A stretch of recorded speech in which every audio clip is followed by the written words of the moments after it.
Впервые в истории российские паралимпийцы завоевали 102 медали, из которых 36 награды высшего достоинства, тем самым обеспечив себе второе общекомандное место.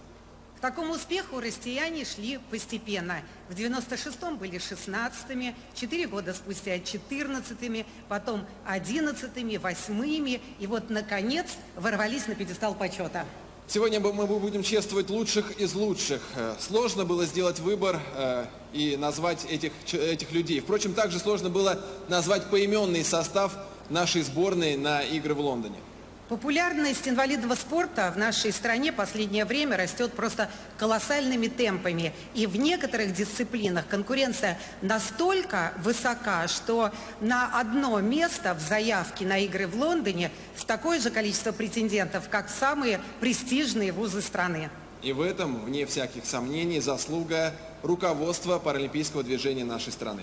Мы приглашаем на сцену председателя исполкома, первого вице-президента Паралимпийского комитета России, шефа миссии на Паралимпийских играх в Лондоне, заслуженного тренера страны Павла Рожкова.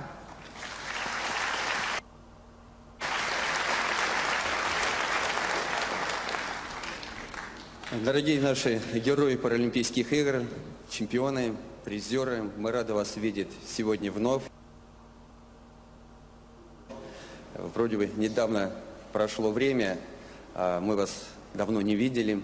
Мне приятный привет от имени Паралимпийского комитета, представителей нашего администрации президента Российской Федерации, правительства Российской Федерации, Министерства спорта, все те организации, благодаря которым наши ребята добились столь высокого результата. Чтобы добиться этого результата, конечно, большую работу была проделана и была оказана помощь со стороны президента Российской Федерации, правительства Российской Федерации.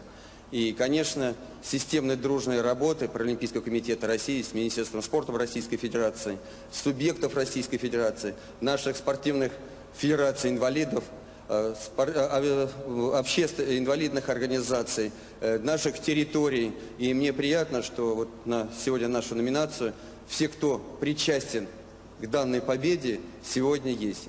И, конечно, мне хотелось добрые слова сказать и те, кто наши партнеры, которые нам помогали, помогают. Это фонд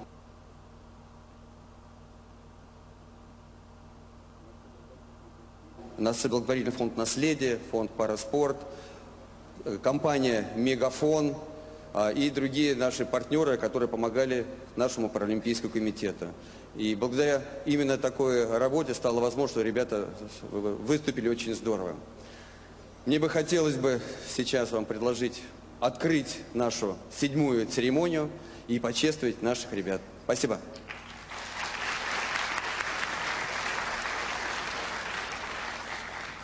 Каждый, кто добился успехов, является путеводной звездой для тех, кто не по своей воле попал в плен тяжелейших обстоятельств. Своим примером они показывают, что можно научиться не бояться окружения, не противостоять ему, найти гармонию.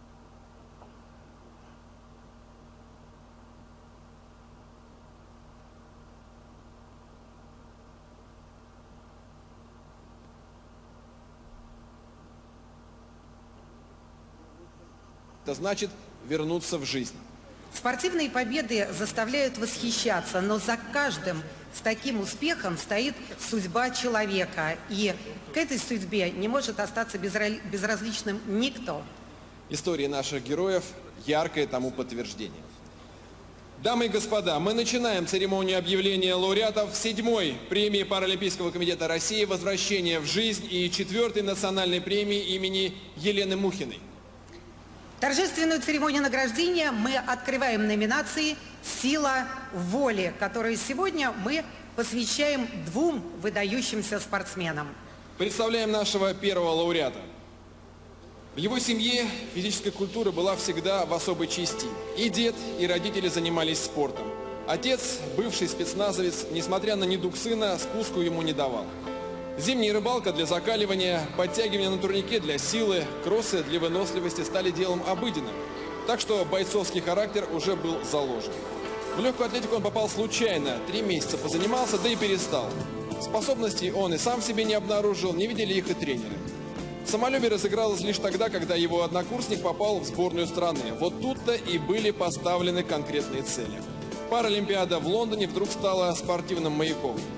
Но на пути к ней вырастали неожиданные препятствия. Документы, с которыми он поехал проходить необходимую проверку, украли. На их восстановление ушло практически 2 года. Формальности были соблюдены, остальное оказалось в его руках. Сомнений в том, что своего он не упустит, уже не было ни у кого. Встречайте нашего первого лауреата, победитель в номинации «Сила воли», 3-кратный чемпион Паралимпийских игр в Лондоне по легкой атлетике Евгений Швецов. Представим нашего 2-го лауреата в этой номинации. Его жизнь началась безоблачно, давая надежду на радужные перспективы. В спорте он прогрессировал 7-мильными шагами. Свою избранницу, сияя от радости, повел под венец. Только счастье это продлилось всего 9 дней. Автомобильная авария отняла у него и любимую, и зрение. Просто крепкая, закаленная тренировками сердце, говорили врачи, выдержала. Но зачем? Этот вопрос он задавал себе 1000 раз. Каждый день, по привычке, приходя в зал. Но к тренировкам приступил не скоро. Потом ежедневные нагрузки до изнеможения стали хоть немного притуплять душевную боль. В паралимпийский спорт он не попал, ворвался, спутав карты другим. 3 года подряд он не проигрывал ни единой схватки, и жизнь постепенно стала приобретать какой-то смысл. Выиграв золото Паралимпийских игр, чемпион произнес: «Я поквитался с судьбой». Спортивные мечты тогда сбылись. Жизнь стала возвращать и другие долги. Теперь он втайне грезит об одном – Вот если бы можно было хоть на минуту прозреть и посмотреть, как выглядят его жена, сын и дочь, которых он не видел никогда. После этого, говорит, пусть мои глаза закроются вновь. Встречайте первого в истории российского дзюдо паралимпийского чемпиона 2008 года Олега Крецула, который, несмотря на полученную в Лондоне травму, все же вышел на татами и боролся до конца.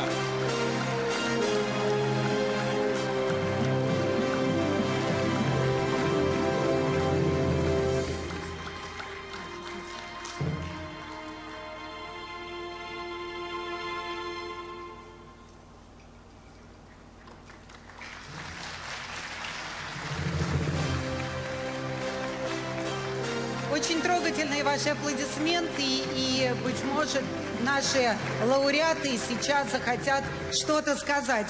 Олег, скажите, наверное, что-нибудь. Подойдите к микрофону и скажите, пожалуйста.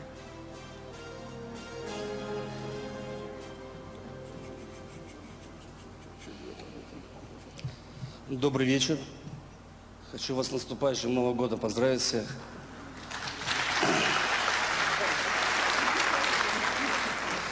Спасибо врачам, докторам, потому что они меня после Олимпиады оперировали. Спасибо большое им, тренерам. Тренера тоже многое сделали для меня. Паралимпийскому комитету большое спасибо, Павел Алексеевич. Спасибо большое вам за все. Я думаю, мы еще в Рио-де-Жанейро с ними встретимся всеми. Спасибо большое за все. Евгений, скажите тоже что-нибудь.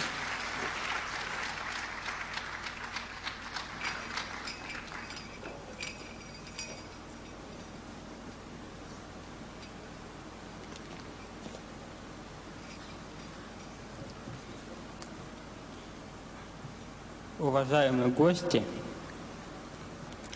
уважаемые друзья, коллеги, хочу сказать, наша будущая Россия зависит от нас самих. Мы должны двигаться вперед, преодолевать все, что предстоит на будущем пути.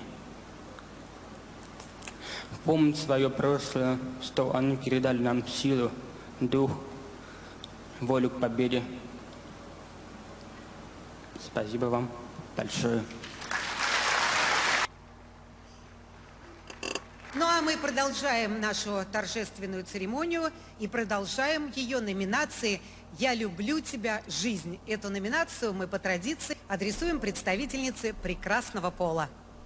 Учитель физкультуры обычной средней школы обращался к ней так: «Эй, больная, иди сюда». Спустя годы, оправдывая педагога, она говорит: «Может, шутил?» Общение со сверстниками тоже гладким назвать было нельзя. Мама, наблюдая, как дочь украдкой обливается слезами, однажды не выдержала и принесла в это учебное заведение все ее награды. Там ахнули: чемпионка! Скромная по натуре, о своих успехах она не рассказывала никому. Ни про то, что с отличием окончила художественную школу, ни про свои спортивные успехи. И все же обидчикам порой давала отпор. Раньше, вспоминает, вызывали к директору в кабинет, сейчас туда приглашают. После нынешней Паралимпиады особенно. В Англии она завоевала 3 золотые награды, да еще серебряную. Устала, говорит, получать бронзу. Уверенность в том, что на этот раз все будет хорошо, передавалась и от мужа. Их отношения, начавшиеся с семечек, такой нашелся повод для знакомства, были скреплены обручальными кольцами за год до лондонских игр. Теперь она будет на все 100 поддерживать супруга на Паралимпиаде в Сочи. Встречайте трехкратную паралимпийскую чемпионку Лондона 2012 года Маргариту Гончарову. Кстати, болеть она будет в Сочи за своего мужа, биатлониста и лыжника Ивана Гончарова, который, безусловно, готовится к этим соревнованиям.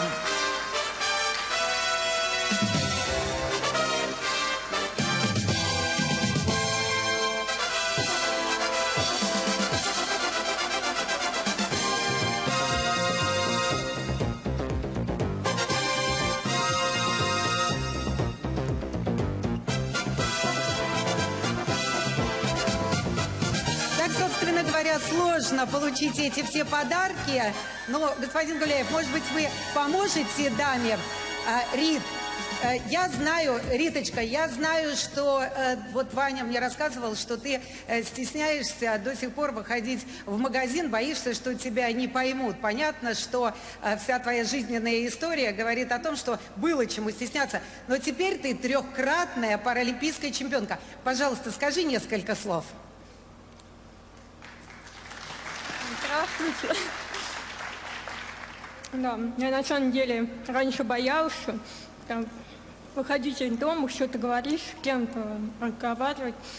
Но сейчас я намного увереннее, благодаря всем людям, которые как бы, поддерживали меня, болели за меня. Я им хочу сказать огромное спасибо. Спасибо большое тебе и успехов и в семейной жизни, и, естественно, твоему супругу теперь на Сочинской Паралимпиаде. Спасибо вам большое. «Поворот судьбы» – так называется наша следующая номинация. На его малой родине, в Забайкальском крае, едва ли не каждый ребенок держал в руках лук и стрелы. Взрослые тоже не исключение. Стрельба по кеглям входит в число национальных видов спорта. Но для него детская забава быстро переросла рамки обычного увлечения. Серьезно стрельбой по мишеням он начал заниматься в 9 классе. Хотел, конечно, раньше, но в его поселке и в тот поселок, где была секция, добраться не представлялось возможным ввиду полного отсутствия транспорта. Жизнь на селе диктовала свои законы. Сначала дров привезти, свиней накормить, а уж потом на тренировку. Параллельно в медицинском училище грыз гранит науки, а затем в сельскую больницу устроился. Уколы односельчанам делал и прочие процедуры. Лишь за несколько месяцев до игр в Лондоне местные власти решили дать парню хорошенько подготовиться и выделили ставку спортсмена-инструктора. Но даже теперь, будучи двукратным паралимпийским чемпионом, свое занятие любимым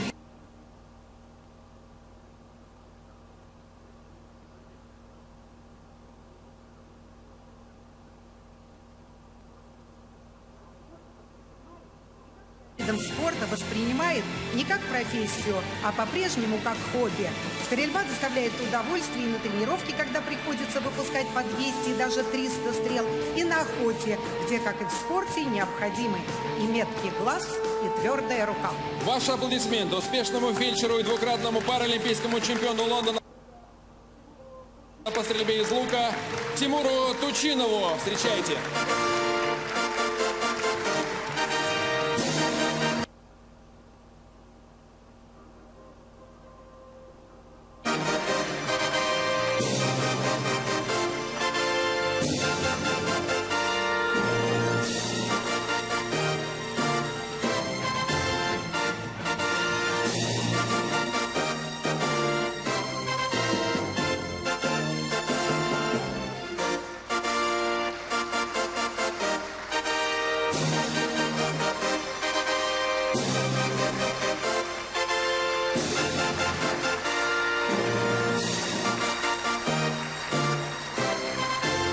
Также по сложившейся уже здесь традиции слово нашему лауреату. Тимур, пожалуйста, подойди к микрофону.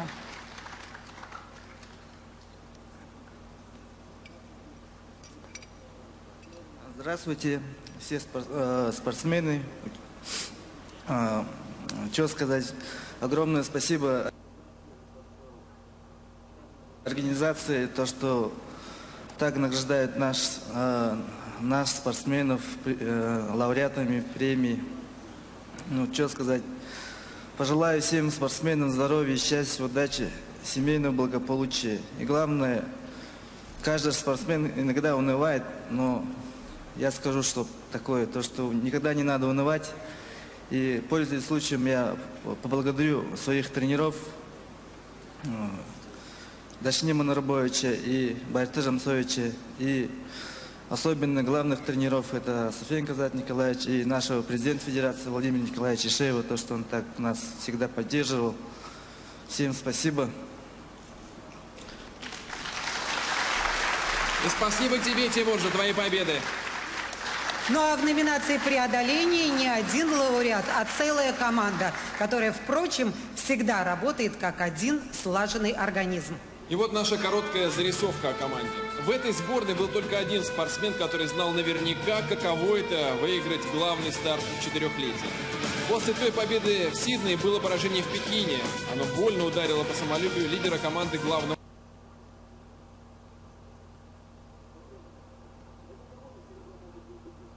тренера. Это у кого-то серебро может вызвать чувство удовлетворения, а они любое место, кроме первого, расценивали как провал. К играм в Лондоне команда значительно обновилась, но и сторожилы сборной и новобранцы ехали биться до конца. Синяки, ссадины, да такие, что не давали заснуть, в расчет никто не брал. Даже травмы не останавливали. Дисциплина здесь главный закон. Вот лишь одно подтверждение. Накануне игры каждый футболист сдавал свой мобильный телефон. Другие средства связи вообще запрещалось привозить из дома. Вот так, не упуская из виду мелочей, они и дошли до заветной цели. Теперь, поворачивая глобус, триумфаторы лондонских игр без труда отыскивают ту точку земного шара, к которой будут стремиться все следующее 4-летие. Встречайте команду футболистов, которая вернула себе звание паралимпийского чемпиона, ну и бессменного наставника Автандила Барамидзе, а также весь крепко спаянный тренерский коллектив.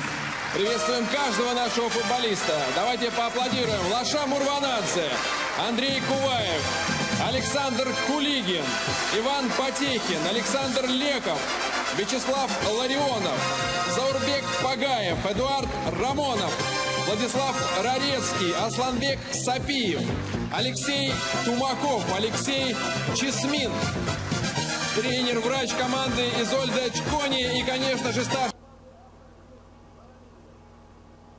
тренер команды Автандил Барамидзе.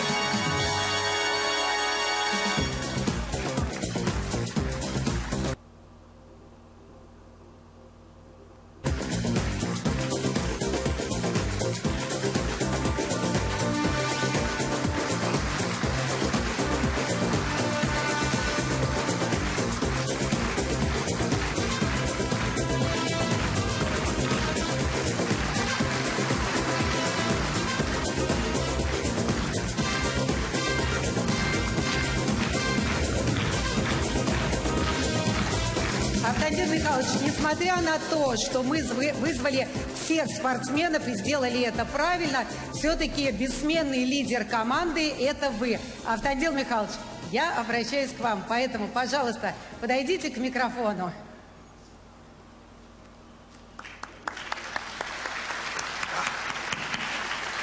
Дорогие друзья, огромное спасибо. Спасибо всем, что вы высоко цените нашу работу, наш успех. Я знаю, что многие не верили, думали, опять поедут, там или серебро, или бронзу возьмут. Но не будет так. Наше время пришло. Я когда говорил мне, некоторые люди не верили. Понимаете, не брать золото, работать в паралимпийской сборной команды России, я думаю, что это грех. Сегодня все сделано. Со стороны Министерства спорта, со стороны администрации президента, со стороны из всех. Деньги, пожалуйста, форма, пожалуйста, учебно-тренировочные сборы, пожалуйста, все, пожалуйста. А что быть золотым, надо очень-очень много работать. Я знаю, что каждый из вас знает, что это такое. Я благодарен судьбе, что я работаю с вами.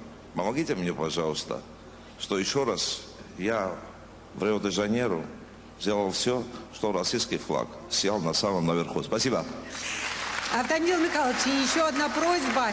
Знаем, как непросто складывалась команда. Понятно, что из многочисленных претендентов надо выбрать было только самых лучших из лучших. И это действительно был очень непростой выбор. Сейчас мы предлагаем вам сделать выбор более легкий. Пожалуйста, кого-нибудь попросите из своих питомцев, чтобы они сказали несколько слов. Один или, может быть, два. Так сказать, оформили гол плюс пас.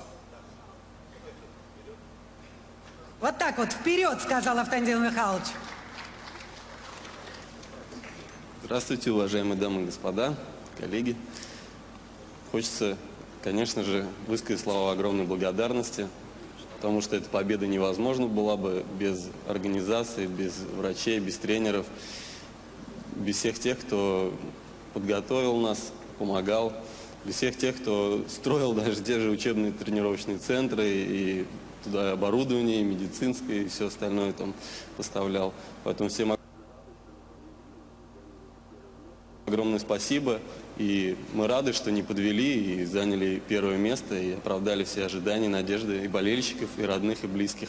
Спасибо вам. Ваши аплодисменты капитану нашей чемпионской команды Ивану Потейкину и всем его партнерам. Автодил Михайлович, это был гол или пас? Это был пас.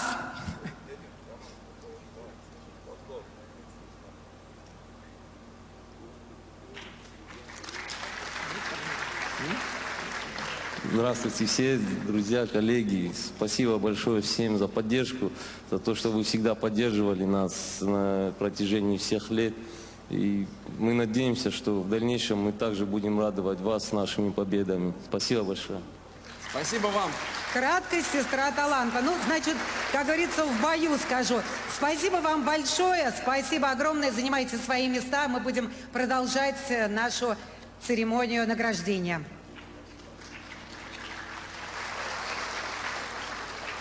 Ты моя надежная опора. Так говорят только про тех, кто искренне, без зависти, способен разделить радость успеха и, конечно, ни при каких обстоятельствах не сможет оставить в беде.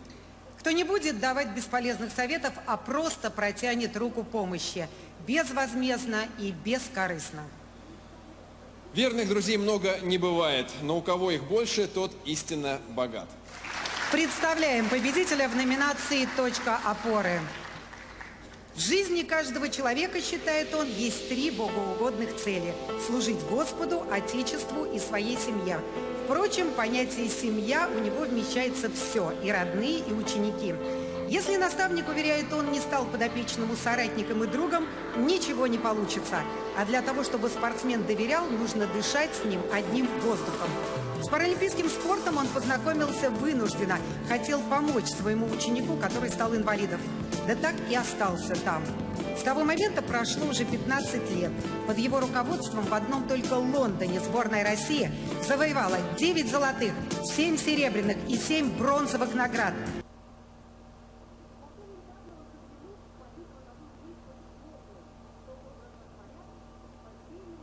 Совсем недавно он заглянул в свою трудовую книжку и вспомнил, что, образно говоря, из бассейна не выходит уже 35 лет. Встречайте лауреат номинации «Точка опоры», заслуженный тренер России Игорь Тверяков.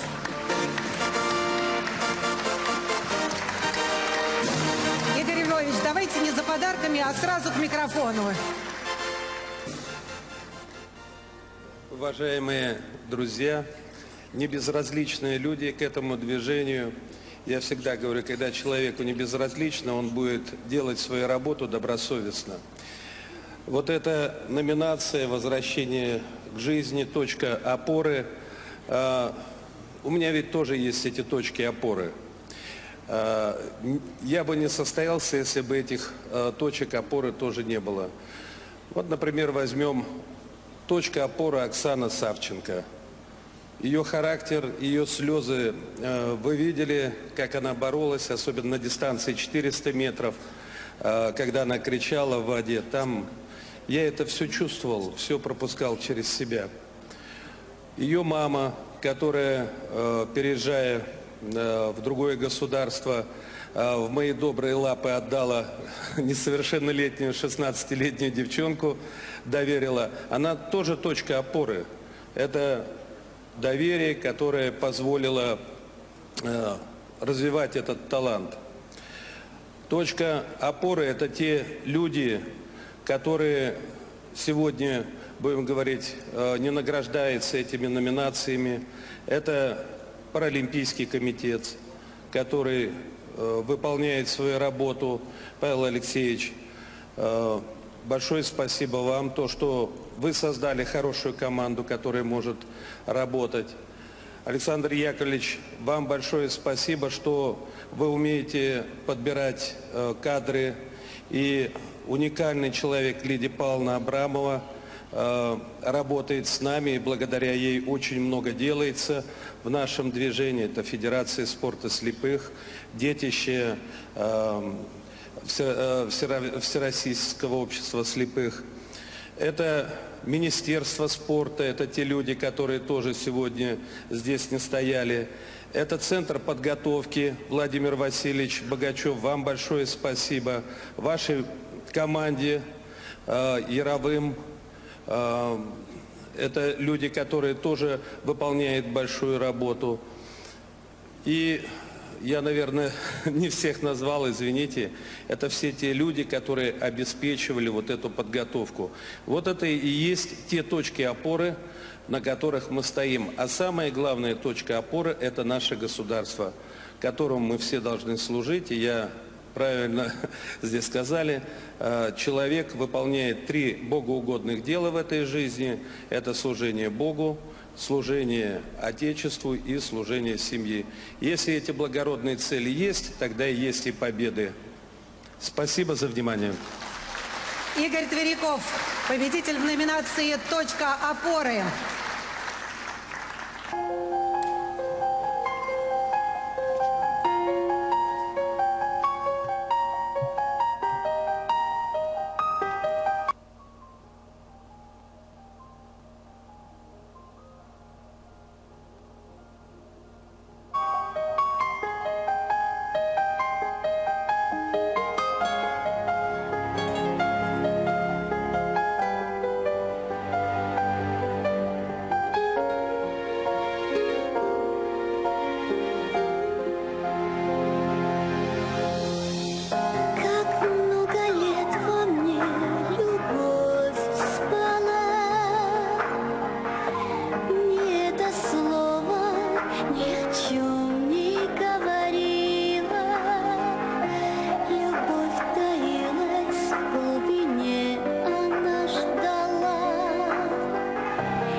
И вот проснулась.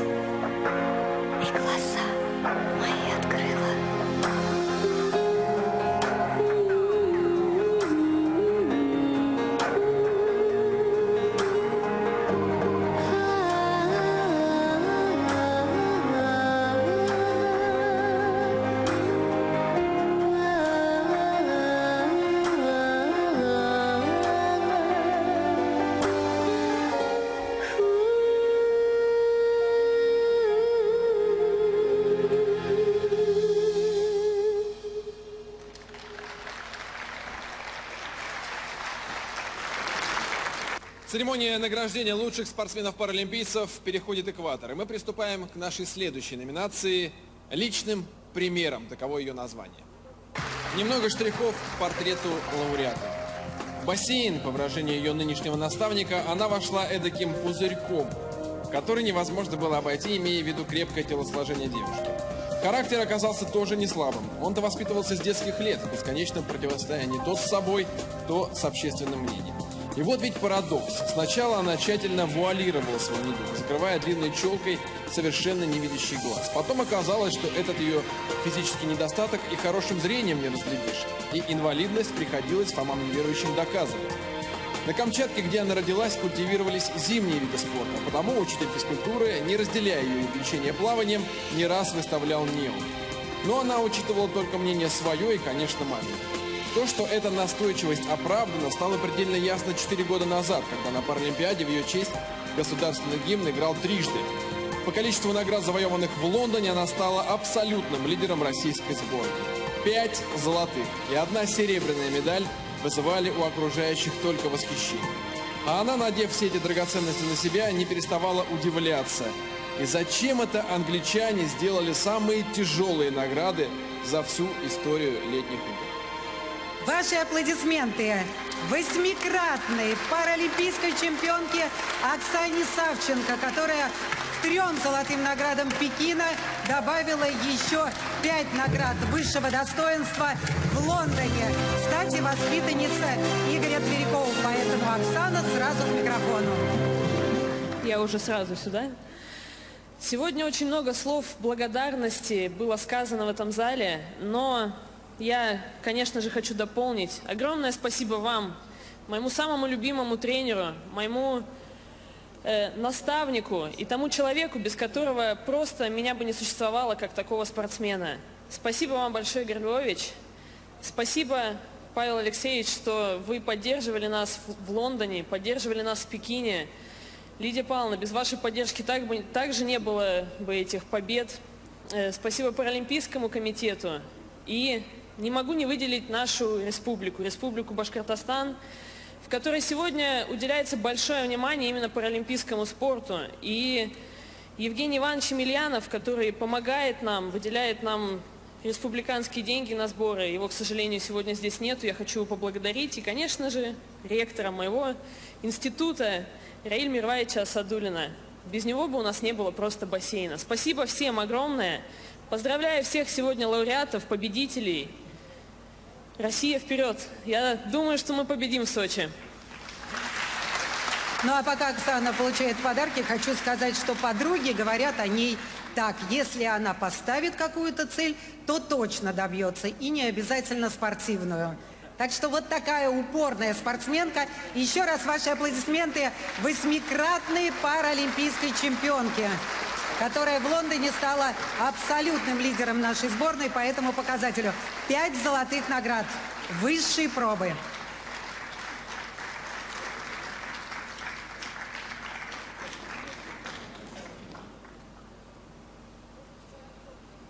Вот ведь хорошо, когда к такой девушке красивой стоят столько мужчин в очередь.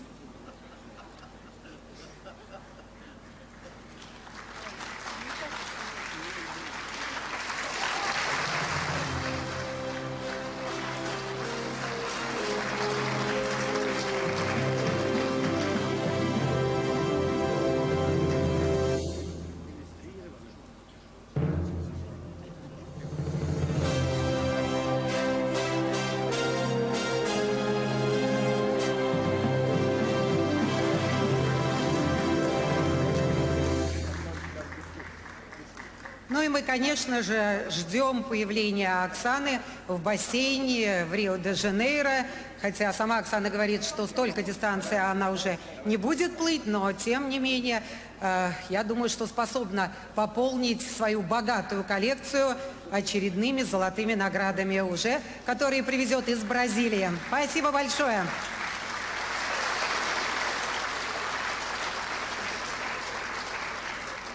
Седьмая номинация называется так: «Что наша жизнь? Борьба». Еще в интернате для детей-сирот она стала заниматься спортом. В 10 лет пришла в гимнастику, но пухленькую девочку сразу забраковали. Потом пробовала прижиться в гребле, футболе и даже регби. Своих плюс 11 всегда стеснялась и тщательно скрывала проблемы со зрением. Именно потому продолговатый мяч смогла подержать в руках только один день. Тренер тайну быстро распознал и с внешне вполне подходящей претенденткой тут же расстался.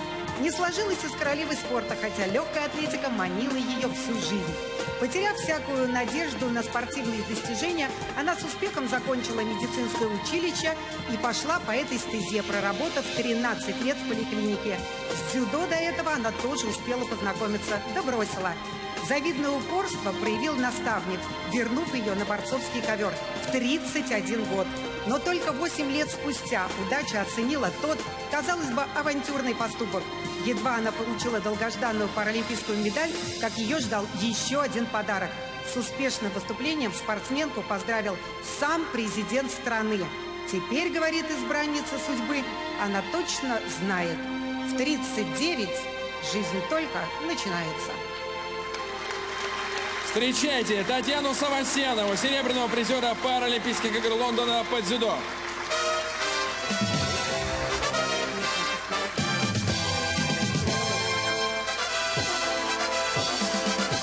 Тань, если я правильно сказала, что в 39 жизнь только начинается, поэтому несколько шагов по микрофону сразу. Я хотела сказать огромное спасибо тем людям, за меня боролись на эту Олимпиаду, потому что мне на эту Олимпиаду было очень тяжело попасть. И в ответ им я принесла серебряную медальку.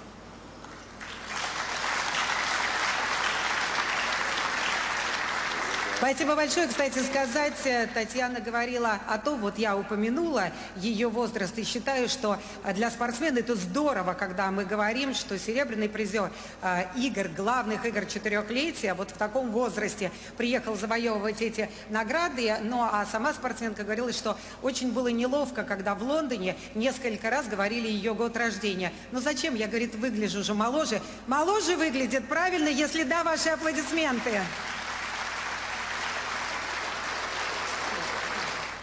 Ну а мы переходим к следующей номинации, которая называется «Второе дыхание».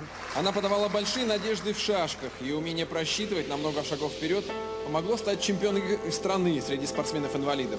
Но жизнь предложила совсем иной ход. На каждом этаже специализированного интерната, где она училась, стояло по 2 теннисных стола. Еще будучи совсем маленькой девочкой, она часто заглядывалась на то, как играют старшеклассники. Они занимали все время, малышам оставалось только наблюдать. До нее очередь дошла только в 7 классе. Игра ей очень понравилась, но это она воспринимала как хобби. Серьезно относилась к наукам гуманитарным и поступила в техникум на экономический факультет. Проработав 5 лет по специальности, она случайно узнала, что существуют соревнования среди инвалидов по настольному теннису. За ракетку взялась тут же и бегала играть после трудового дня. Первые победы не заставили себя долго ждать, вот только спортивный путь был слишком извилистым. Устав от проблемы, она не раз хотела со спортом расстаться навсегда. Помогли добрые люди и вера в то, что все будет хорошо. Отправляясь в Лондон, о победе даже не думала. Бронза была пределом мечтаний, ведь за несколько месяцев до Паралимпиады она перенесла сложнейшую операцию. Речь шла о том, выживет ли. Теперь долгосрочных спортивных планов не строит. Говорит, пока буду принимать решение, уйдет время. Так и готовится к Паралимпиаде в Бразилии, не думая о ней. Встречайте, паралимпийская чемпионка Лондона по настольному теннису Раиса Чебаника.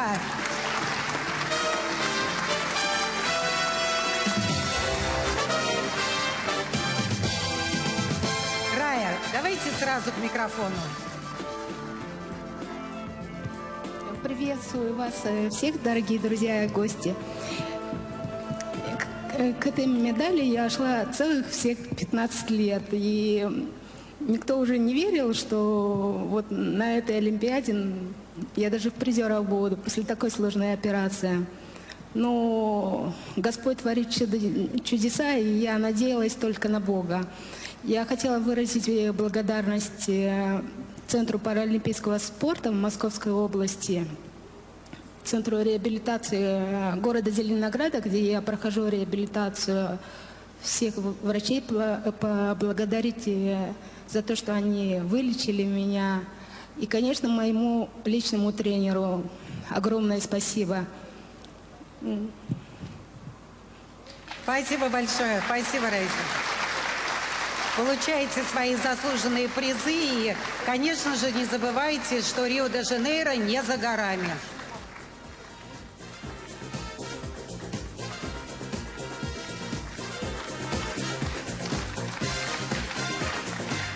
Следующая номинация называется «И жизнь, и слезы, и любовь». Стихотворение, в котором есть такие строки, Пушкин посвятил своей возлюбленной Анне Керн. Начинается оно со слов «Я помню чудное мгновение, передо мной явилась ты». Я уверен, что герой нашей следующей номинации «Мгновение», когда он увидел свою избранницу, тоже считает чудом.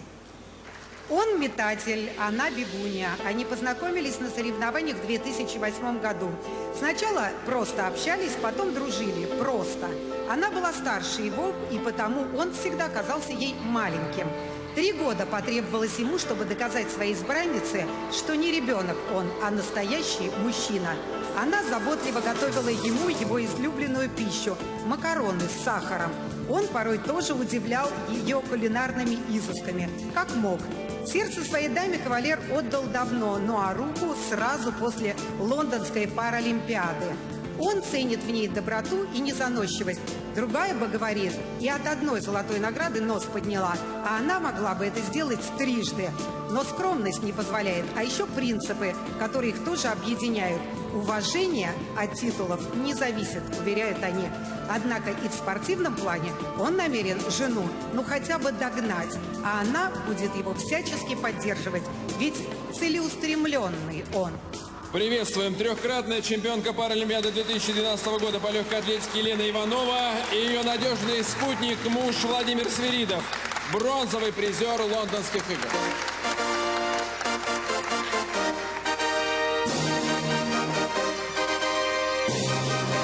Лен, я думаю, что вы обязательно что-то скажете, как в семье спортсменка, которая имеет больше наград, чем супруг.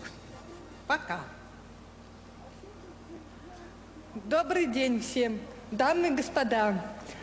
От всей души мне очень приятно, что такая номинация для нас.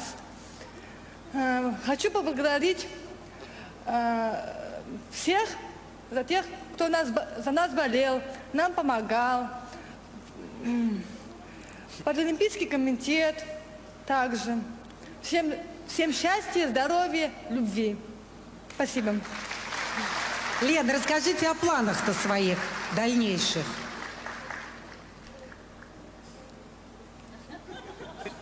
Ну, думаю, что надо строить семью, конечно, в дальнейшем, как-никак, чтобы и наши дети тоже были спортсменами в будущем. И отучать мужа от того, что он любит макароны с сахаром. Я, конечно, впервые такое вижу, никогда ни разу не пробовала в жизни. Когда он сказал мне об этом, я была даже удивлена. Хотя это вкусно. Ну, для него это вкусно. Спасибо вам огромное, спасибо.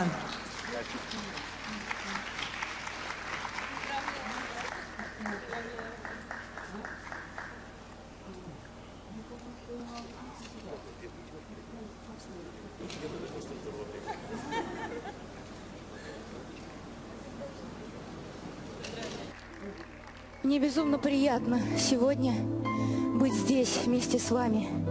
Спасибо вам за отвагу, за стремление, за победу. Проходят дни, пролетают года, высыхают океаны, океаны.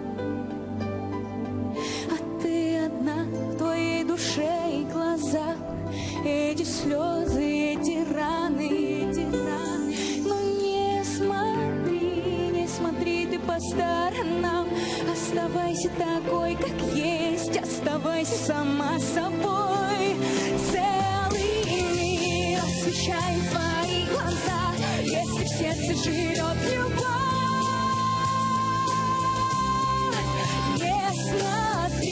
Не смотри ты по сторонам, оставайся такой, как есть, оставайся сама собой. Целый мир освещает твои глаза, если в сердце живет любовь. Посмотрела все фильмы о любви, но в жизни тоже много сказок. Не спеши, подожди, увидишь ты, все будет, но не сразу. И вместе не смотри ты по сторонам, оставайся такой, как есть, оставайся сама собой. Целый мир освещает твои глаза, если в сердце живет любовь. Не смотри ты по сторонам, оставайся такой, как есть, оставайся сама собой. Целый мир освещает твои глаза, если в сердце живет любовь. Да, действительно, любовь побеждает все. Здоровье, счастье. Спасибо вам за все.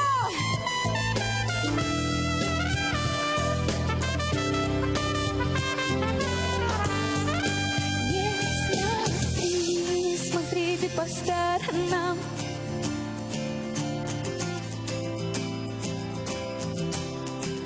Целый мир освещает твои глаза, если в сердце живет любовь. Не смотри ты по сторонам, оставайся такой, как есть, оставайся сама собой. Целый мир освещает твои глаза, если в сердце живет любовь.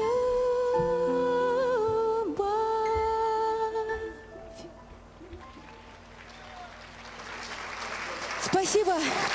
Дай Бог вам здоровья, счастья и любви. За любовь в сердце Юлия Савичева.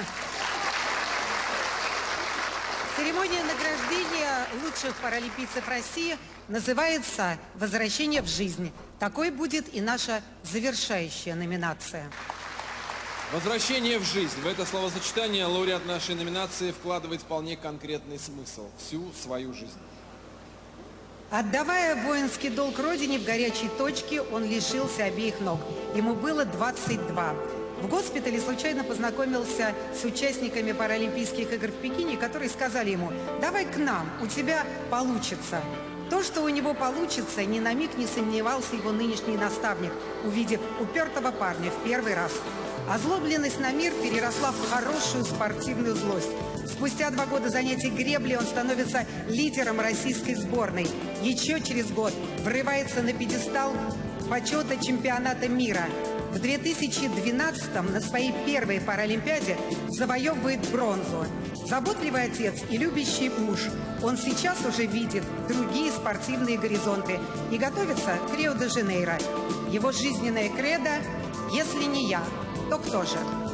Мы приглашаем на сцену Алексея Чувашева, который назло обстоятельствам за короткий срок сумел стать бронзовым призером игр в Лондоне по гребле.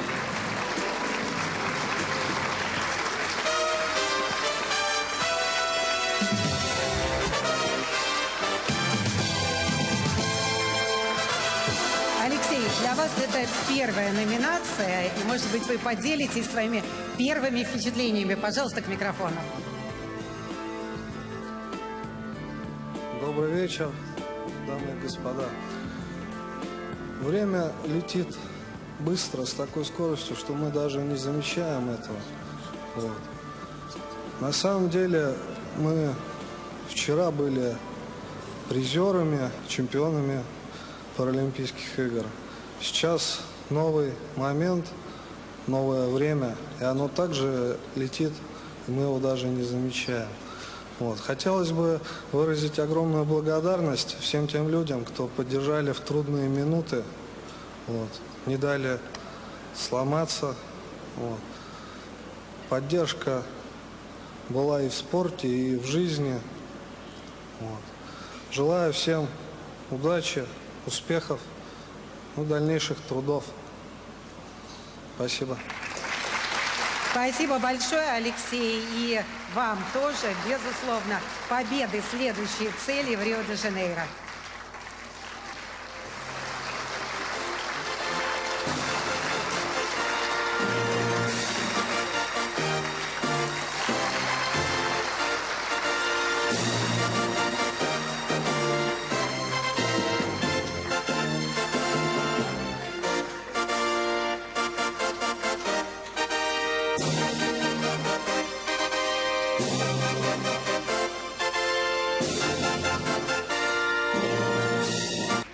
Паралимпийские игры в Лондоне уже стали историей. Пора перелистывать эту страницу. Представители летних видов спорта уже начали отсчет следующего 4-летнего цикла. Время менять сезон. А впереди у паралимпийского движения России очень ответственный момент. Принять у себя дома в Сочи весь мир, всех спортсменов в гости и выступить самым достойным образом. А планка поднята ой как высоко. На 2 последних паралимпиадах наши спортсмены боролись исключительно за первое общекомандное место. И сомнений нет в том, что в Сочи на зимней паралимпиаде каждый спортсмен отдаст все свои силы для достижения самой высокой цели. А мы будем желать им только одного – удачи. И побед.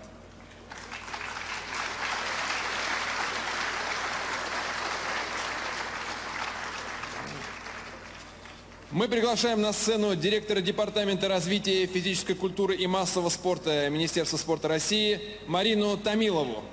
Марина Владимировна, пожалуйста. Я думаю, о цели вы скажете сами. Спасибо. Дорогие друзья, уважаемые коллеги, особо приятно, что в рамках торжественной церемонии «Возвращение в жизнь» есть возможность поприветствовать еще раз наших героев спорта и сообщить о том, что Министерство спорта Российской Федерации впервые учрежден нагрудный знак за проявление патриотизма в соревнованиях и состязаниях на международной спортивной арене в рамках реализации государственной программы «Патриотическое воспитание граждан Российской Федерации 2011-2015 годы», а также, что решением министра спорта Российской Федерации Виталия Леонидовича Мутко награды награждаются чемпионы Паралимпийских игр 2012 года в Лондоне. Награды вручает заместитель министра Шелпаков Сергей Васильевич, олимпийский чемпион, и заместитель министра спорта Российской Федерации Павел Владимирович Новиков. И под ваши громкие аплодисменты на сцену приглашаются герои Паралимпийских игр в Лондоне. Савченко Оксана, 5-кратная чемпионка Паралимпийских игр в Лондоне по плаванию, представляет Республику Башкортостан. Гончарова Маргарита, 3-кратная чемпионка, серебряный призер Паралимпийских летних игр в Лондоне. По легкой атлетике представляет город Москву. Евгений Швецов, 3-кратный чемпион Паралимпийских летних игр в Лондоне по легкой атлетике, представляет город Санкт-Петербург. Иванова Елена, 3-кратная чемпионка Паралимпийских летних игр в Лондоне, представляет Чувашскую республику. Тучинов Тимур, 2-кратный чемпион Паралимпийских летних игр в Лондоне по стрельбе из лука, представляет Забайкальский край. Чебаника Раиса, чемпионка Паралимпийских игр в Лондоне по настольному теннису, представляет Московскую область. И члены сборной команды России по футболу инвалидов с заболеванием церебральным параличом, чемпионы Паралимпийских летних игр в Лондоне Мурванадзе Лаша, Куваев Андрей, Кулигин Александр, Потихин Иван. Смелее, все команды привыкли проходить. Леков Александр, Ларионов Вячеслав, Пагаев Заурбек, Рамонов Эдуард, Рарецкий Владислав, Сапиев Асланбек,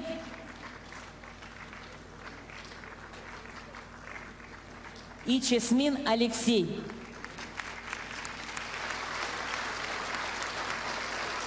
Сегодня наших награжденных пока 17 человек, но все наши герои, а их 42 спортсмена, безусловно, получат достойную награду за проявленный патриотизм на международной спортивной арене. Именно вам посвящается строка «Мы верим твердо, героям спорта, нам победа, как воздух, нужна». Спасибо вам огромное. Аплодисменты.